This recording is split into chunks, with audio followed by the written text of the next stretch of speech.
राह संघर्ष की जो चलता है वही संसार बदलता है। राह संघर्ष की जो चलता है वही संसार बदलता है।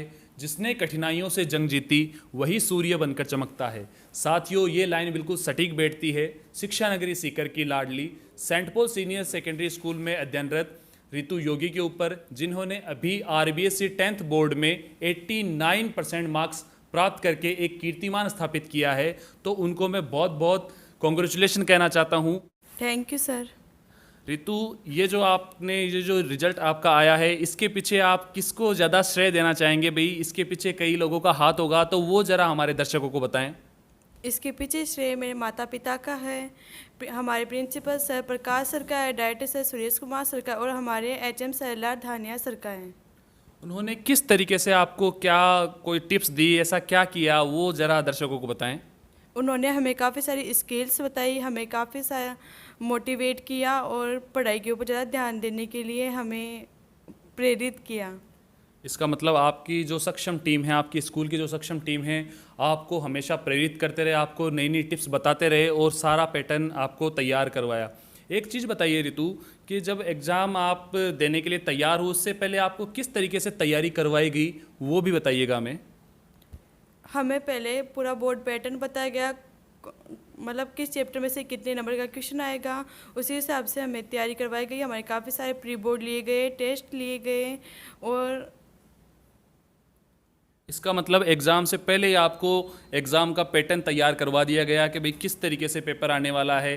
तो पेपर तो आपको बिल्कुल नया लगा ही नहीं होगा, आप तो बहुत इजी तरीके से उसको कर लिया होगा उसको। हाँ, हमारे प्री बोर्ड का जो पैटर्न था वो बोर्ड के जैसा ही था, इसलिए हमें बोर्ड में जो पेपर आए थे वो हमें बिल्कुल भी हार्ड नहीं लगा, सेम वैसा ही लगा जैसा प्री बोर्ड में आया था।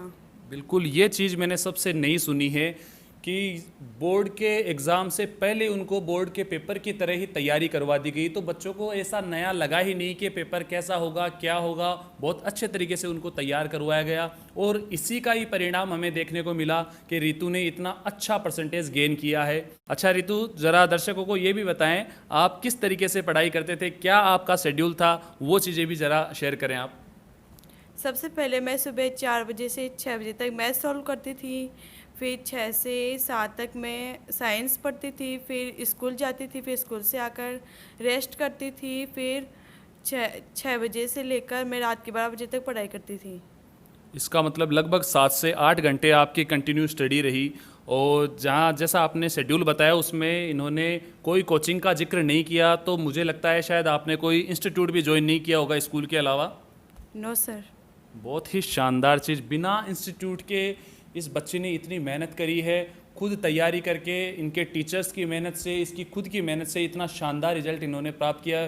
बड़ी ही काबिल तारीफ़ है। इनके परिवारजनों को, इनके टीचर्स को और इनके रिश्तेदारजनों को इन पे बहुत ही बड़ा फ़ख्र होगा। और बिल्कुल मैं आज जब इनका इंटरव्यू कर रहा हूँ मुझे भी बहुत अच्छा लग रहा है। तो रितु, ये भी ज़रा हमारे दर्शकों को बताएं कि भाई एकेडमिक के साथ साथ जैसे डिसिप्लिन आपका बहुत अच्छा लगा, जो आपके मैनर्स हैं, आपका जो बोलने का तरीका है, ये बहुत ही अच्छा है, बहुत मैनर्स आपको सिखाए गए होंगे, तो वो भी ज़रा बताइए आपके स्कूल में किस तरीके का डिसिप्लिन मेंटेन किया जाता है। हमारे स्कूल में डिसिप्लिन और मैनर्स बहुत शानदार तरीके से बताया जाता है, हमें काफ़ी सारी चीज़ सिखाई गई है। बहुत ही बढ़िया बात बताई, बहुत ही सुंदर बात बताई। अच्छा, अब चलते हैं इनकी थोड़ा सा पर्सनल लाइफ पे कि ये एकेडमिक के अलावा, पढ़ाई के अलावा और क्या क्या चीज़ों में शौक़ रखते हैं। तो रितु, ज़रा ये भी बताइए, आप स्टडी के अलावा और क्या चीज़ की शौक़ रखते हैं, क्या चीज़ आप करते हैं। पढ़ाई के अलावा मैं कुकिंग में शौक़ रखती हूँ और बैडमिंटन खेलने में। सिर्फ एकेडमिक ही नहीं, इन बच्चों का एक सर्वांगीण विकास हुआ है। ये संस्कार की दृष्टि से देख लीजिए, डिसिप्लिन की दृष्टि से देख लीजिए, या फिर एकेडमिक का तो आप क्या कहना, 89% बहुत ही शानदार। और इसकी और इनके गुरुजनों की, इनके टीचर्स की मेहनत से इन्होंने बहुत ही अच्छा, एक विलक्षण प्रतिभा इनमें से छलक के बाहर आई है। तो रितु, ज़रा ये भी हमारे दर्शकों को बताएं कि भाई ये चीज़ है ना, एक दिन में पॉसिबल नहीं है। आपकी नींव मजबूत हुई होगी तभी आप इतना अच्छा स्कोर कर पाए होंगे। तो आपकी ये प्राइमरी स्कूलिंग कहाँ से हुई। मेरी primary schooling saint Paul school से हुई है। मैं यहाँ पे यूकेजी स्कूल से पढ़ रही हूँ और 10th में मैंने इसी स्कूल से पास की है। बहुत ही शानदार। लगभग आप मान लीजिए 10 से 11 साल ये एक ही स्कूल से हैं, बिल्कुल छोटे से थे तब से इसी स्कूल में हैं।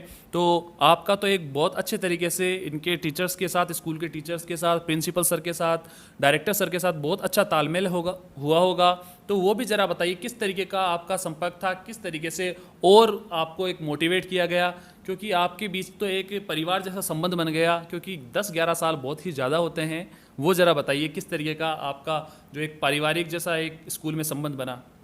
हाँ, मैं प्रिंसिपल सर को यूकेजी क्लास से ही जानती हूँ। वो बहुत अच्छे हैं, मुझे हमेशा मोटिवेट करने के लिए ऑफिस में भी बुलाते थे, मेरे पापा को भी बुलाते थे और हमेशा मेरी तारीफ़ करते थे। बहुत अच्छा, बच्चों की प्रतिभा निखारनी ही चाहिए, और जब तक उनको मोटिवेशन नहीं मिलता वो आगे, उनको पता ही नहीं चलता कि आपको आगे बढ़ना है, क्या करना है। तो इनके जो डायरेक्टर सर हैं, इनके प्रिंसिपल सर हैं, इनके वाइस प्रिंसिपल LR धानिया जी हैं, तो इन्होंने सब ने, और इनके जो सब्जेक्ट टीचर्स हैं, इन्होंने काफ़ी बच्ची को सपोर्ट किया, और जिसका आज अपने को रिजल्ट देखने को मिल रहा है। बहुत ही अच्छा लगा, बहुत ही शानदार लगा। रितु, सभी के कोई ना कोई फेवरेट सब्जेक्ट रहते हैं, सभी सब्जेक्ट इक्वल नहीं रहते, तो आपके फेवरेट सब्जेक्ट क्या हैं? मेरा फेवरेट सब्जेक्ट मैथ है। मैथ में मेरे को हमेशा से इंटरेस्ट रहा है। मैं ऐसा कहना चाहती हूँ कि आप जितनी प्रैक्टिस करोगे मैथ में, वो उतनी ही स्ट्रॉन्ग बनती जाएगी। हर एक दिन कम से कम 10 या 5 क्वेश्चन तो सॉल्व करने ही चाहिए, जिससे आपकी मैथ हमेशा स्ट्रॉन्ग बनती जाएगी और लास्ट में आपको इतनी ज़्यादा मेहनत नहीं करनी पड़ेगी। आपने ये बहुत ही बढ़िया बात बताई। ज़्यादातर मैंने भी ये देखा कि मैथ्स में स्टूडेंट्स बहुत ज़्यादा डरते हैं।